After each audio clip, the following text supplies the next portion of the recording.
mga ka-square, welcome back to my channel. At yan, nandito na naman tayo sa isang galaan at napasyalan natin to. Nandito kasi kami ngayon sa party ng aming company or ng aming warehouse, Levi's. At yan, nakita ko to, napakaganda ng area. Makikita natin dito, papakita ko sa inyo. Pwede rin silang mag-picture-picture, meron doong may tulay. Tapos ito, yung napakalakas na agos ng tubig. Siguro itong ilog na to ay malaking ilog talaga pag bumabaha. Ayun, tingnan nyo, nakikita nyo ba yung yun? Napakalaki, di ba? Kasi hanggang dito may mga buhangin na nagpipicture-picture yung mga tao. Ayun, napakalaki. Napakalakas ng agos yung basta may mga batang naglalaro. Kasi yung lakas ng agos. Pwede ka rin pumunta dun sa taas. Kaso baka madulas, Ayan, tingnan yung paligid, napakaganda. Ayan, may yung mga kasamahan kong iba, nagpipicture taking doon sa may tulay. Eto, nandito kami naka-area dyan, yun, sa may mga camping ba na yan, dyan yung area ng aming party.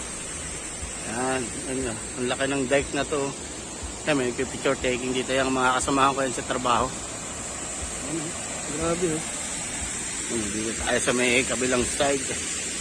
Tingnan natin to. Yun, wow! Waterfalls. Man-made. Yung bata, nagagawa siya ng padaanan ng tubig. Pinapaagos niya yung tubig. Ayun. Tapos yun doon, may mga namimingwit na mga bata.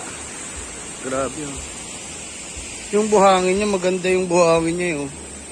Pwede siyang gawing pang talaga. Malinis siya na buhangin, hindi siya ayan, maraming bumababa rin dito, namamasyal, mga batang maglalaro dito sa ilog. Ito yung dalawa ni kasamahan kong babae. Napakaganda ng area, tingnan niyo naman, kalmado yung lugar. Tapos lalapit tayo ng konti dito sa agos ng tubig. Tignan niyo naman yung hagong ng tubig, maririnig nyo talaga. Kung ikaw ay natutulog, yung ayun lang ang pakikinggan mo, nakaka-relax, siguro ang sarap matulog lalo. Ayun, diba? Lapit tayo dito. Grabe, tapos umaagos ng ganyan, yung agos ng tubig, ang dali talaga. Tsaka dito malinis yung daloy ng tubig niya. Mga lang talaga ng damo-damo yung mga nakakalat. Grabe.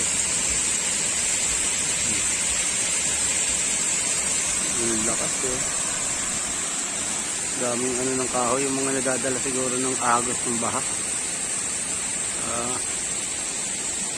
Yan mimingwit doon nakahuli ata ayun namimingwit. Nakahuli nga siya ayun namimingwit, nakahuli. Ayun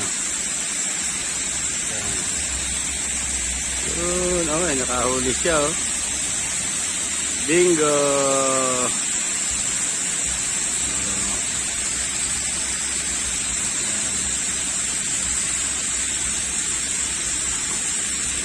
Ganda, di ba?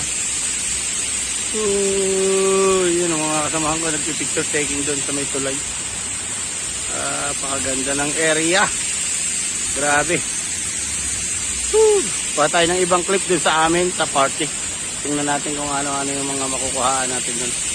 Kung ano-ano yung pwede natin makuha. A few moments later.